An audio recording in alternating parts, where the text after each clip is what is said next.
Berita Persija Jakarta. Debut 3 pemain langsung di laga kontra Bali United, bahkan 3 pemain ini melakukan debut ketika tim Persija Jakarta sedang deadlock dan ketinggalan gol atau posisi kalah. 2 pemain seperti Osvaldo Hai dan Dandi Maulana dimasukkan terlebih dahulu. Dandi Maulana melakukan debut pertamanya selepas ditebus dari Persebaya Surabaya. Osvaldo Hai kembali ke lapangan selepas cedera panjang yang dialami.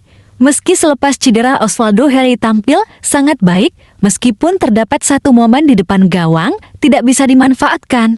Namun ini sangat wajar mengingat Osvaldo Hai harus kembali ke performa sebelum cedera dan itu butuh waktu.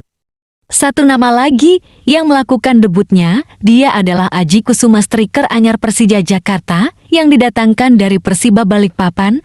Aji Kusuma masuk menggantikan Ginanjar Wahyu. Meski baru 3 hari bersama tim, tapi admin lihat Aji Kusuma sudah lumayan permainannya. Ada satu momen ketika Aji Kusuma berbalik badan dan hampir saja mencetak gol di debutnya. Sayang sekali peluang itu gagal dimanfaatkan Aji Kusuma. Bola tendangan Aji Kusuma harus melayang di atas mistar gawang. Meski begitu, debut ketiga pemain ini cukup manis ditorehkan.